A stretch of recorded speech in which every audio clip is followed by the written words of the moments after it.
Glória a Deus. Quero saudar a todos com a santa e gloriosa paz do Senhor. Nesta manhã vamos fazer a devocional. Se encontra no Salmo 107.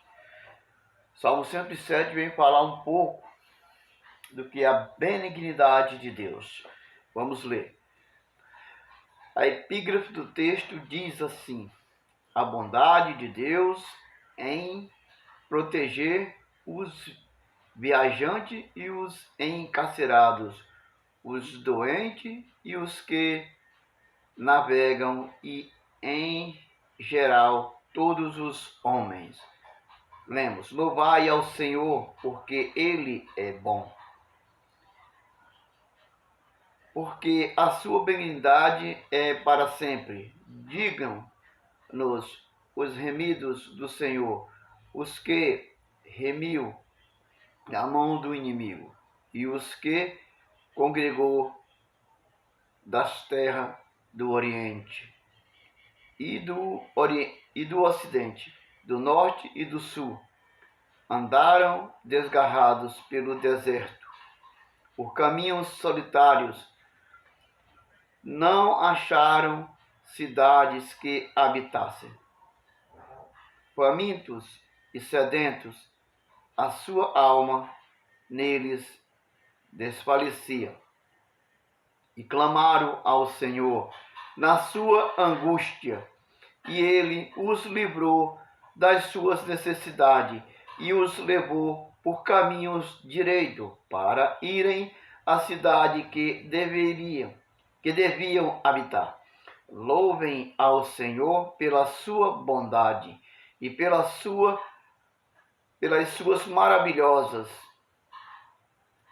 maravilhas para com os filhos dos homens, pois fartou a alma sedenta e encheu de bens a alma faminta.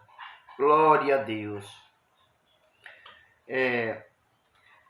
Muitos não sabem, mas esse Salmo 107, assim como o Salmo 37,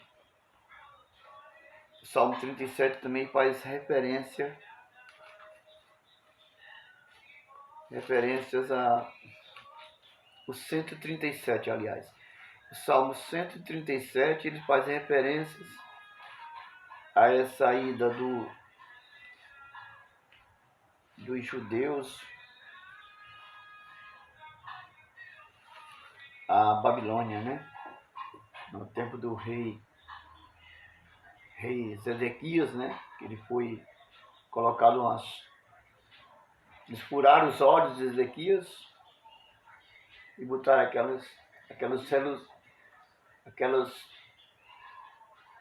aqueles metal de bronze nele, aqueles bronzes assim nos olhos dele fecharam e ataram com a faixa. E levaram todos os utensílios da casa do Senhor e levaram o povo cativo, ali foi Daniel, Jeremias, Sedraque, Mesaque, Abidnego, aqueles jovens, né, que não se prostraram, né? E o Senhor os livrou da fornalha, o Senhor os livrou, Daniel, da cova dos leões. Mas antes deles passar por isso, teve um trajeto no caminho. Não foi fácil, porque aquele rei da Babilônia, ele não veio para brincadeira, ele não queria saber. Ele botava as pessoas, eram ligadas umas nas outras, amarravam em grupos e amarravam nos cavalos. Eles tinham que andar sem poder, muitos adoecidos, e pouco era o descanso. Então foi muito sofrimento. O descanso era pouco, não tinha quase descanso, porque eram pessoas, mensageiros do rei, carrasco para acabar com a cidade de Jerusalém. E ele levou aqueles que interessavam para ele, aqueles pobrezinhos, deixaram ele para morrer de fome. Tocaram fogo na cidade, não foi fácil a destruição, porque o povo andava em desobediência. Mas andavam fazendo tudo o que queriam, Jerusalém estava uma esculhambação. Mas o Senhor aqui diz que Ele é bom, na sua benignidade Ele é bom. E é portanto que o Salmo 137 era o que eles cantavam no caminho, que dizia assim: Aqui tem saudades da pátria, saudades de Jerusalém. Eles cantam assim: junto ao cio da Babilônia, aos sentamos e choramos, lembramos-nos de Sião, os guerreiros que há no meio dela, penduramos as nossas harpas, porquanto aqueles que nos levaram cativos nos pediram uma canção. E os que nos destruíram, os que alegramos, diante do cantai dos cânticos de Sião. Mas como entoaremos um cântico do Senhor em terras estranhas?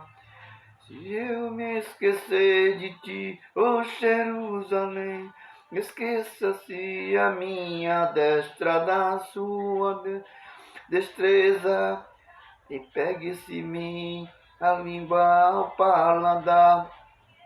Se me não lembrar de ti, se não preferir Jerusalém, a minha maior alegria, lembrai do Senhor, dos filhos de Edom, no dia de Jerusalém, porque diziam: Assai, arrasai até aos seus alicerce, a pilha da Babilônia, que você, solada feliz, aquele que te retribuiu, com sumonte nos fizeste nós, feliz aqueles que nos pega em teus filhos, e der com eles nas pedras. Eita Jesus, ô glória, nos caminhos da Babilônia. Não é fácil, esse povo caminharam, sofreram por vários dias. Diz os historiadores que ali ia homens, jovens e até mulheres eles levaram também. E não era muita gente, carruagem e cavaleiros, eles vieram preparados para destruir Jerusalém, tocaram fogo, deixaram ali os pobres para morrer de fome, para ficar sem condições. Levaram todos os alimentos, todos os utensílios ali do palácio, e levaram o rei preso e mataram os filhos dele na presença dele. Depois ele morreu lá encarcerado na Babilônia. Não foi fácil. O Senhor deixou por algum tempo o povo passar por isso, por causa da desobediência, porque muitas vezes você acredita que Deus é como se fosse uma lenda, e não é lenda. Deus, ele vive. E então fica fica bebendo, fumando, roubando, matando, tá nem aí dando gargalhada, sem pudor, sem coração. As maldades que fazem hoje na terra lembra muito. Então existia naquela época essa situação, onde um rei, esse rei da Babilônia, ele era rei de muitos reis, de outros reis. Então ele era muito poderoso. E Zedequias fez uma besteira de, quando os mensageiros veio visitar, ele mostrou o palácio, mostrou os utensílios, abriu as portas. E você nunca deve abrir as portas da sua casa para estranho, para visitante, pessoas que depois ele pode vir fazer a limpeza na sua casa. Então não se mostre, não adianta se exibir, tá querendo mostrar que as pessoas estranhas não vão ter piedade, não vão ter poder de você. Então saiba que é isso. Aqui na reflexão, a gente vai ler um pouco sobre isso. O Salmo 116, versículo 2 diz assim: como posso retribuir ao Senhor toda a sua bondade para comigo? Porque mesmo apesar dele ter castigado o povo e permitido que esse rei viesse, e toda essa situação acontecesse, mas depois o Senhor é piedoso, misericordioso, e ele com a sua bondade, ele mesmo na ida ele mostrava os caminhos, a cidade certa para aquele povo, Para que bondade maior que ele teve com Daniel. Foi jogado na cova dos leões. E os leões não estraçalharam ele. Para que bondade maior que ele teve com Sedraque, Mesaque e Abednego. Então não se proste a Deus Baal. Se proste somente ao Deus vivo que ressuscitou o terceiro dia. Saiba que muitos estão se prostrando diante de imagens de escultura, de ferro, de gesso, de madeira, de bronze. Mas isso aí não fala, não ouve, não respira. São meras heresias. Então, um pouco da reflexão aqui. Vamos ver aqui um pouquinho da reflexão. O tempo todo, com o amor de Deus, Israel conhecia bem o significado da tirania dos deuses pagãos nos países vizinhos. Seus adoradores viviam dominados pelo medo e procuravam criar rituais para agradá-los. Deus, porém, não é como aqueles deuses. Ele se importa com o seu povo e cuida dele. Deus não apenas havia tirado o povo do Egito, como também havia cuidado deles todo o tempo.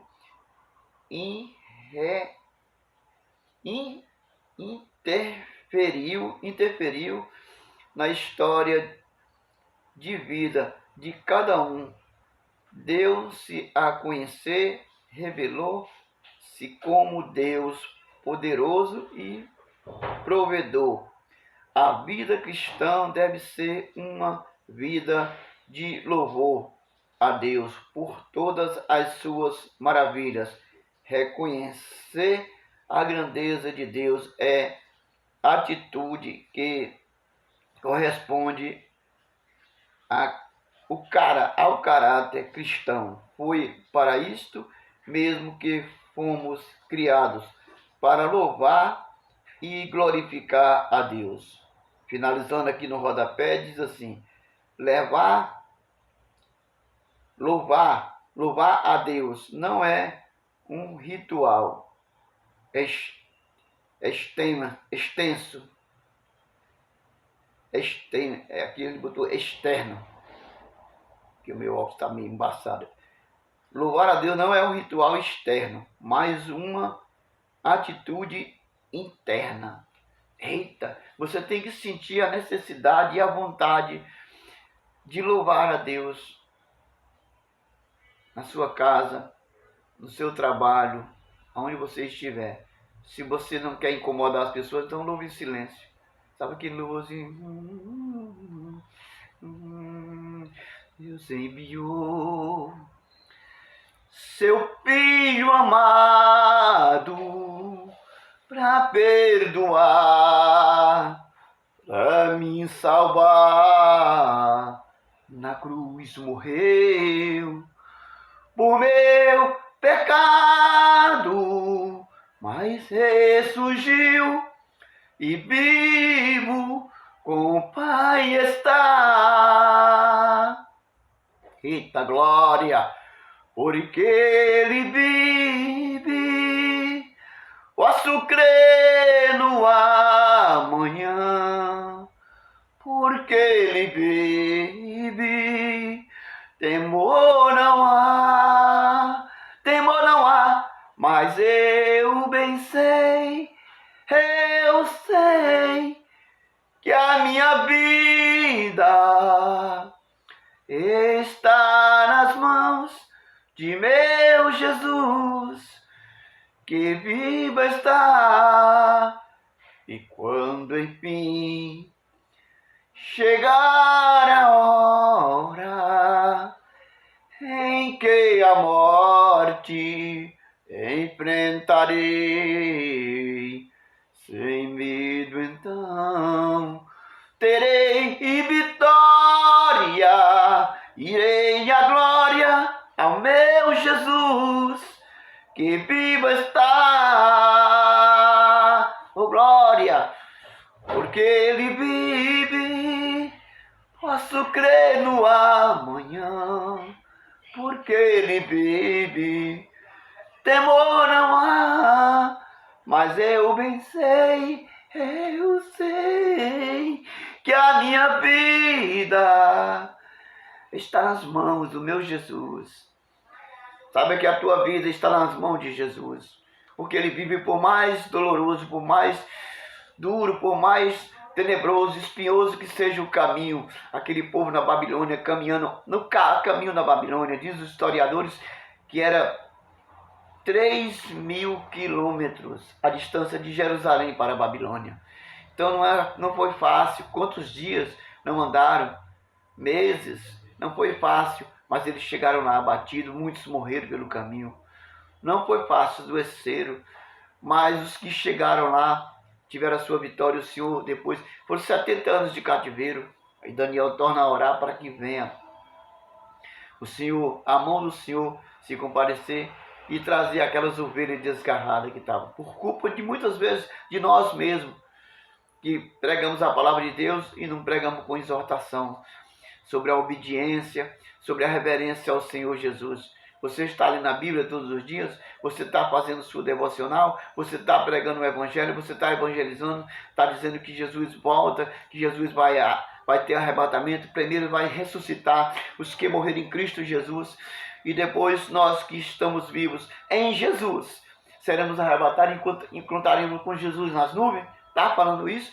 Então, sabe que em Tessalonicenses, capítulo 4, vai falar do arrebatamento.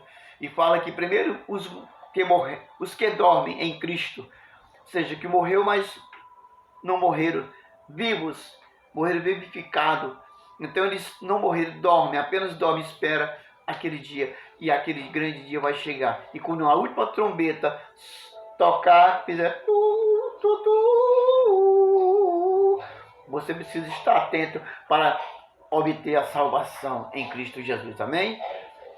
Para finalizar, Jesus diz, João, no livro de João, Jesus está explicando para Tomé, capítulo 14, versículo 6. E disse Tomé, como sabeis o caminho? Jesus disse, eu sou o caminho, a verdade e a vida. Ninguém vai ao Pai a não ser por mim. Que a graça e o grande amor de Deus, as consolações do Espírito Santo repousem sobre cada um de nós, hoje e sempre. Quem crê nessa palavra, diga amém. Glória a Deus. Fica na paz.